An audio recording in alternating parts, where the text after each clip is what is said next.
नागभूषण जी ने गरुड़ जी से कहा कि गरुड़ जी, एक बार मुझे मानुष जीवन प्राप्त था और मेरी 20 वर्ष की आयु थी।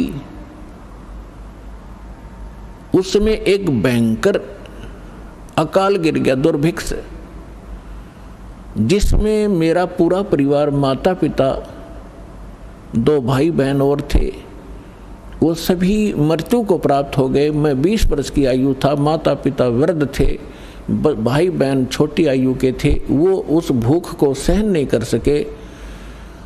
उनकी मृत्यु के उपरांत आसपास के क्षेत्र में भी बुरा हाल था, लाखों लोग मर गए थे। उस क्षेत्र को छोड़कर मैं अवंतिका नगरी में चला गया। वहाँ दुर्भिक्ष नहीं था, पेट भर रोटी खाई, भोजन पाया। लेकिन मेरी आत्मा में एक ऐसी प्रेरणा हुई, दुख हुआ कि ये क्या जीवन है। मेरे पिताजी का भरा पूरा परिवार उजड़ गया, ये क्या जीवन है, ये कैसा यहाँ लोक है। तो फिर बताता है कि उस जन्म से पहले मैंने असंख्यों जन्म प्राप्त हुए। अब दिव्य दृष्टि खुल जाने के बाद वो अपनी पिछली हिस्ट्री याद आई उसको। जब वो भक्ति पर लगा, उसके बाद गरुड़ जी को बता रहा है कि उससे पहले मैंने असंख्यों मानुष जीवन नाश कर दिए थे और मैंने भक्ति कभी करी ही नहीं। अब वो अकाल गिरा, मेरे माता पिता मर गए, भाई मर गए, कुटुंब नाश हुआ। अवंतिका नगरी में एक पंडित जी शिव मंदिर में कथा कर रहा था और कथा के बाद वो भोजन करते थे। मैं भोजन खाने के उद्देश्य से उन श्रोताओं में बैठ गया। मैंने कोई सत्संग से कोई लेना देना नहीं था। सभी उठकर चले गए, मैं बैठा रहा। पंडित जी ने पूछा, बेटा क्या बात है? मैंने अपना सारा दुख बताया। उसने मुझे एज ए अपना सन, बेटे की तरह प्यार किया पंडित जी ने, पुजारी ने, और कहा बेटा ये संसार तो दुख का घर है, आप यहाँ रहो, यहाँ भोजन पाओ और बेटा यहाँ मंदिर में सेवा करो, सत्संग सुनो, दीक्षा ले लो। मैंने उसकी सारी बात मान ली, वहाँ सेवा भी करने लग गया।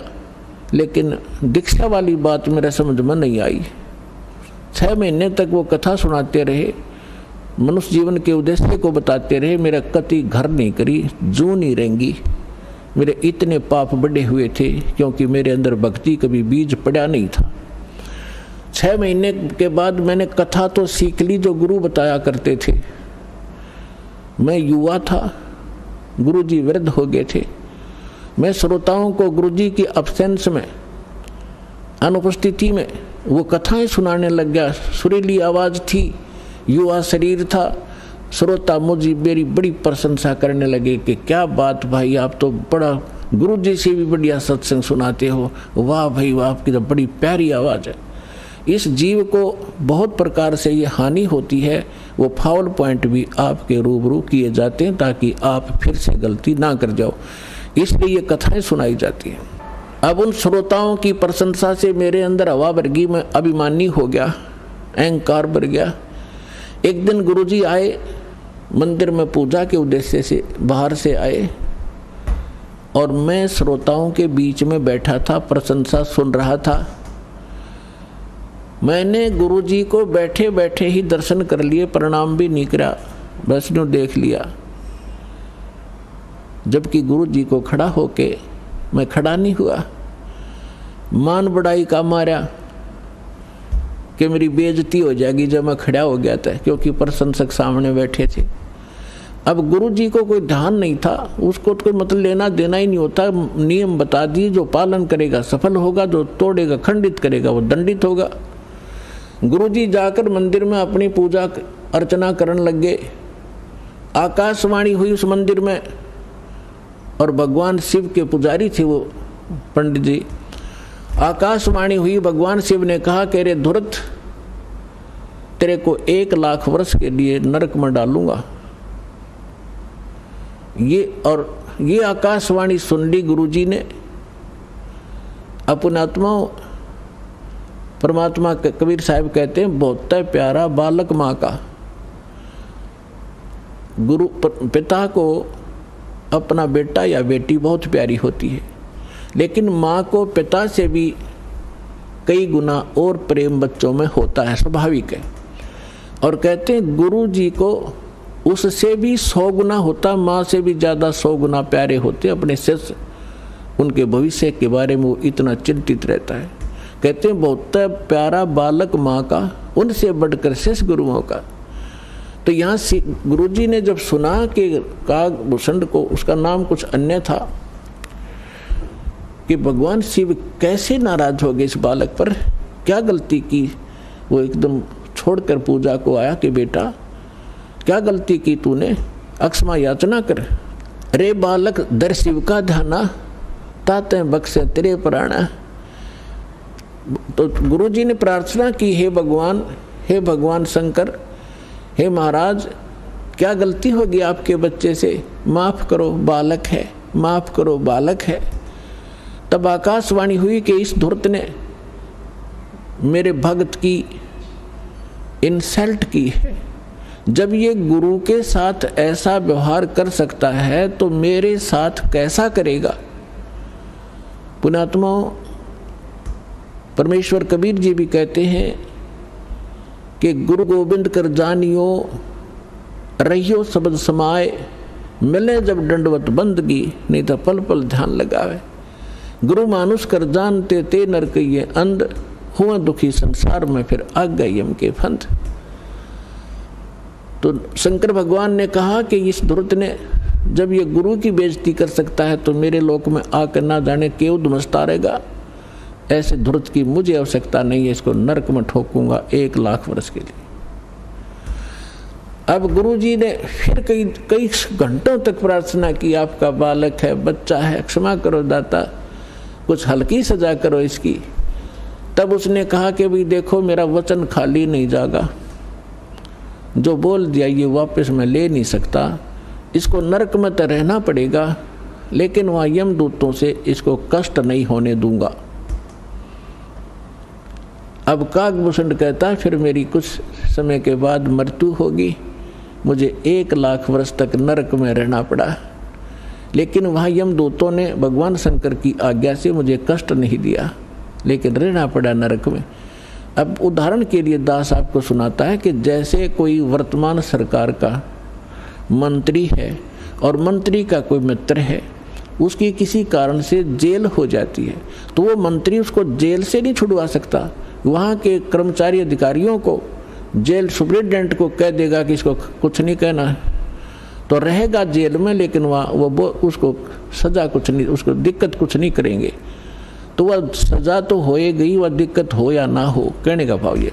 तो फिर ये कागभूषण क्या बताता है कि उसके बाद मैं 1 लाख वर्ष यम उस नरक न भोगे के फिर मेरा जन्म हुआ। तो एक लोम उसमें मेरा भक्ति बीज गिर गया, वो उस जन्म में, उससे पहले मेरा भक्ति बीज पड़ा नहीं था।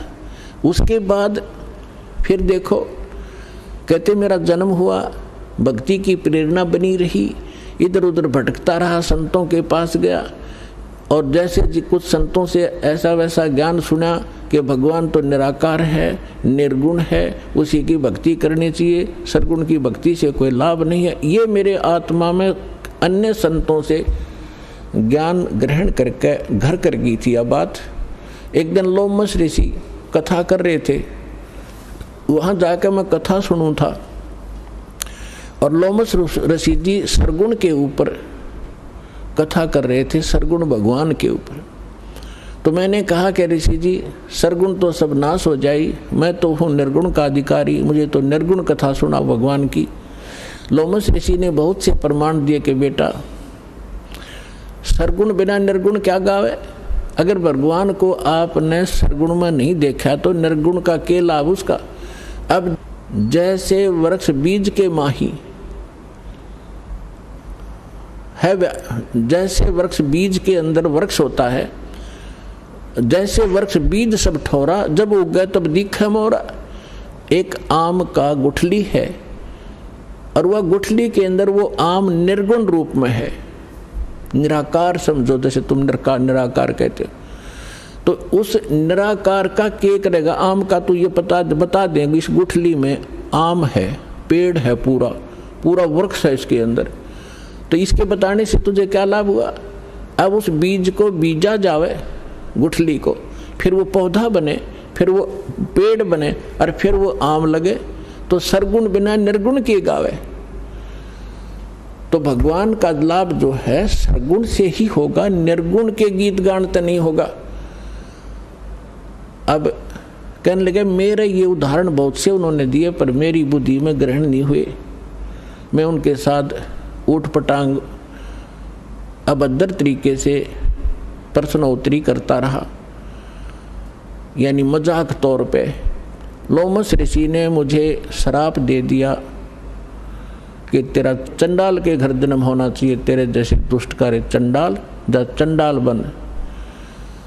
अब मुझे इतना एहसास हुआ कि मेरे से गलती हुई, मैंने क्रोध नहीं माना, और मैं जो भी उन्होंने मुझे फटकारा, डांटा, मैं ऐसे मायूस होकर देखता रहा।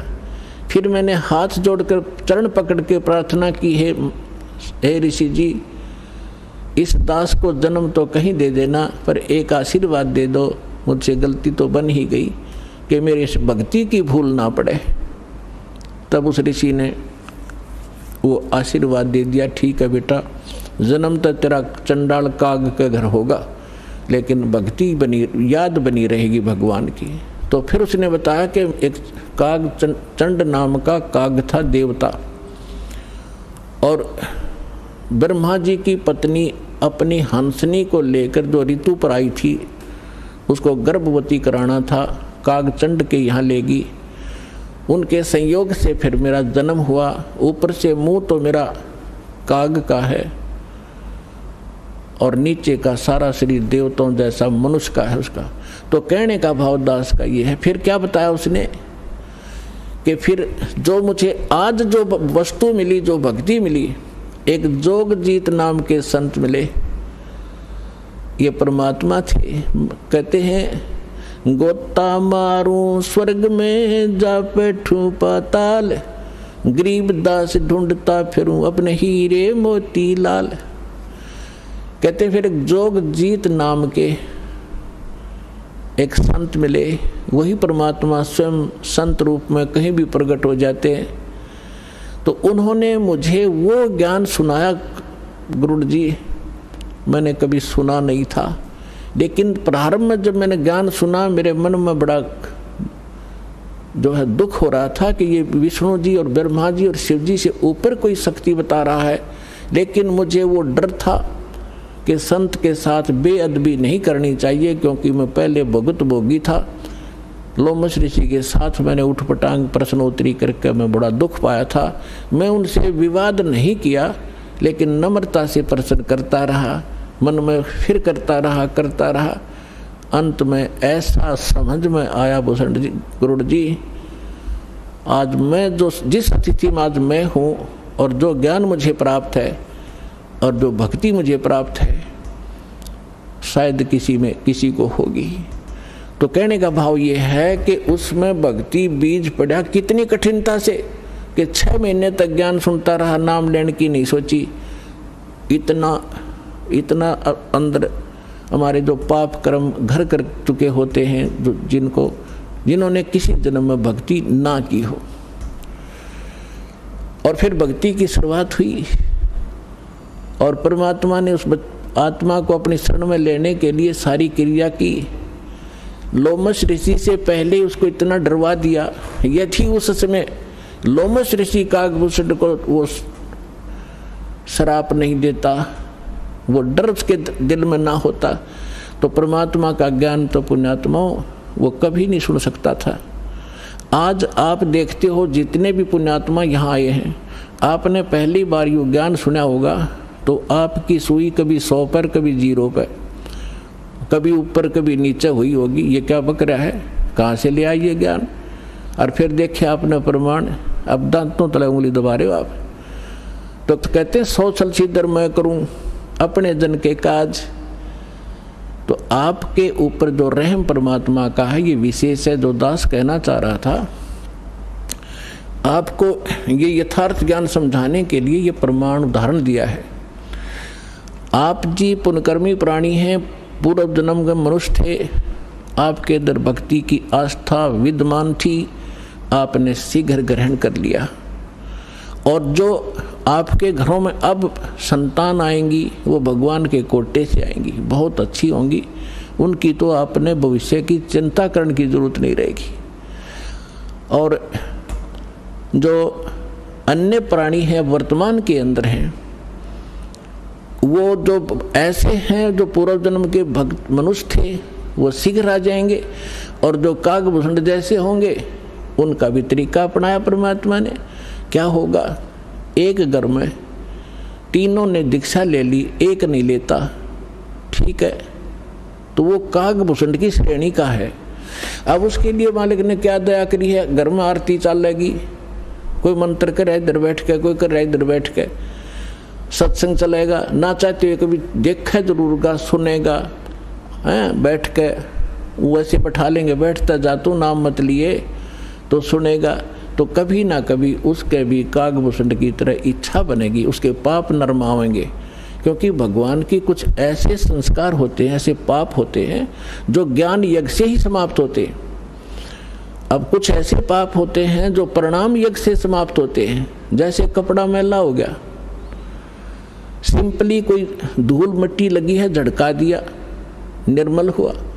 थोड़ी बहुत और मैल लगा है तो वैसे पानी में से निकाल दिया तो भी ठीक हो गया। और भी ज़्यादा मैला है तो साबुन प्रयोग करना पड़ता है। और भी ज़्यादा कहीं कोई दाग लगा है तो ड्राई क्लीन करानी पड़ती है, तो वो तब निर्मल होता है।